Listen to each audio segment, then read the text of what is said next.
Let's have an open conversation about what it means to market mindfully and ethically during times of crisis. Plus, I'll share 3 ways you can accomplish this in your own business.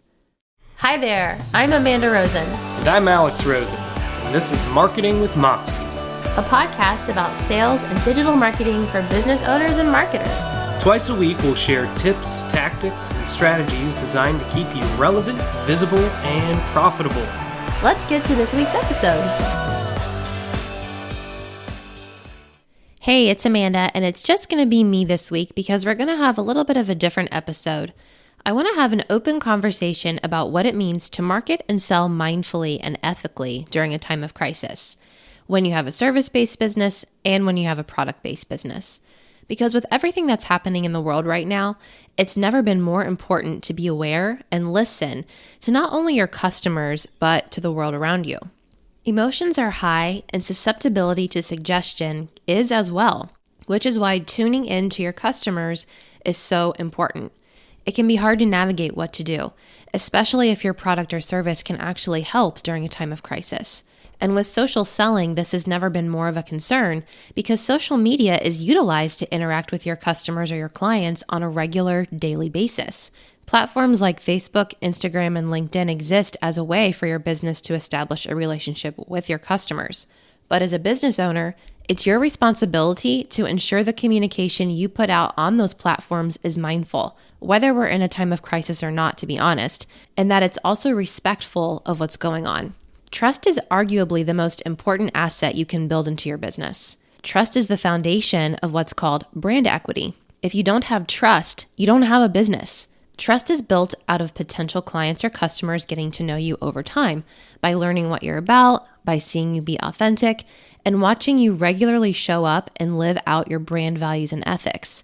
And during a time of crisis, it's more important than ever to protect and nurture the trust you're building because everyone's watching. And also because crisis is temporary. But the choices you make during a time of crisis have consequences that live well beyond the temporary nature of this crisis. When the dust settles and things return somewhat to normal, the choices and actions you've made and taken will be remembered. And this is why marketing mindfully, no matter what's happening in the world, is so incredibly important. With each choice you make, with each post you put out, with each Facebook Live, with each story you do, everything, you're building a legacy of your business. So let's applaud some examples that we're seeing in the news of businesses that are really handling things well during this pandemic. And I'm going to highlight a few of them, and then later I'll tell you where you can find a list that has like over 50 of them right now. So the first one that I want to talk about is Zoom. Zoom is a video conferencing tool, and they're giving their application for free to K-12 schools to make online learning easier. Loom is another screen recording software, and they're doing the exact same thing for educators, which is pretty amazing. Apple, Amazon, and the Darden Restaurant Group, which contains Olive Garden and Longhorn Steakhouse and a few other restaurants, are offering unlimited paid sick time during right now for all of their employees, which is huge. Cell phone providers like T-Mobile, Comcast, Verizon, and Sprint have all committed to not cutting off service even if people are unable to pay their bills during this time. Cengage, which is the company my husband works with, they're offering access to all their courseware and their ebooks to students and faculty, which is super amazing. LinkedIn has opened up 6 of its learning courses for free. OneDine is a tap and pay service that's offering its service for free to restaurants so they can minimize touching debit and credit cards or even cash right now. Starbucks has extended its mental health benefits to its employees. Spectrum, the cable company, is offering free internet access. It was just to students, but I believe it's now to anyone who needs it. Scholastic created a free website of resources for students and teachers to reference, and ABC Mouse is giving free access to its programs too, which are educational programs for preschoolers. In our area, many restaurants are taking their excess ingredients that would go to waste now that dine-in is banned and creating meals for the homeless that they're giving away for free. I've even heard about therapists that are taking their services online so their clients can still meet with them over video chat. Local utility providers all over the U.S. are stopping service shut off due to non-payment. And I even heard about a distillery in Portland called Shine Distillery that's making and giving away hand sanitizer for free. And the list just goes on and on and on. Now, with each of these examples I named, I want you to think about how it made you feel when you heard about this. And some of them I'm sure you've heard about already in the news.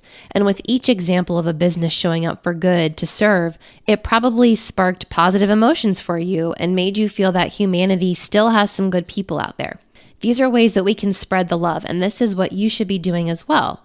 Start asking yourself the question, what are my true intentions? Because there are always ways that we can help, no matter the size of our business. And what you'll want to ensure during a time of crisis is that your intention matches how your marketing and your sales processes will be perceived. So while you're considering the answer to this question, I have 3 guidelines for you to keep in mind when you're marketing and selling during a time of crisis. The first one is to always put service first, with no strings attached, no ulterior motive. You're just showing up to genuinely serve. You're making resources available that are helpful because people are going to remember how you showed up to serve your community, or they'll remember how you positioned yourself to capitalize on the fear and uncertainty during a time of crisis. So being very mindful of the messaging that you're putting out there and ensuring it's coming from a standpoint of service is super important. Now, here's the second thing to keep in mind. Stop the urgency, the scarcity, and the fear tactics in all of your marketing and selling. This is not the time to rely on those in your toolkit. Many times they're fake anyway. For example, promoting a limited time sale. We all know it's going to be replaced by another sale at some other point in time. If you're going to discount, just simply discount it with no fanfare involved. If you're going to have a launch of a product or a service, just state that there's a launch happening and do not rely on persuasive copy that capitalizes on urgency, scarcity, or fear to psychologically drill those concepts into your readers. We're hyper aware of time right now and have a very strange relationship with it, so we all know what's going on and you don't need to rely on these tactics to sell or market yourself. And my third and final thing to keep in mind is to be honest and direct. If you have a service that can help, simply state that it can help. If you have a product that can be helpful, talk about the benefits directly. Share what you know and keep that first point in mind from a point of service. We're seeing companies do this left and right, many of which I've already named. They're simply and directly stating how they're in a position to help, and then they're offering that help. Now remember, this doesn't mean you have to give everything you're doing away for free, but it does mean being mindful and aware of the words you're using to promote yourself or your business. Now, the last thing I want you to consider is to just be honest with yourself and with your community. If you're struggling with how to talk about your business, just say that. You're going to find that you're not the only one. And better to enter into this conversation openly and with a willingness to learn than to misstep and be misunderstood as tone deaf. And don't be afraid to post on your social channels or in stories, in your email newsletter, or on your blog, and ask your community where their headspace is. Opening up this conversation is going to do you so much more good than if you're just sitting there wondering where everyone is. All right, that's all I've got. I hope this was a helpful episode for you as you look to navigate these strange waters. Be sure to subscribe if you liked the episode. You can also share it on social, and be sure to tag us. We're at Marketing with Moxie on Twitter, Facebook, and Instagram. Last, you can go ahead and check out our website at marketingwithmoxie.com. All episodes are getting show notes there, and you can get a link to that list that I mentioned earlier that has 50 businesses that are doing awesome things right now for everyone.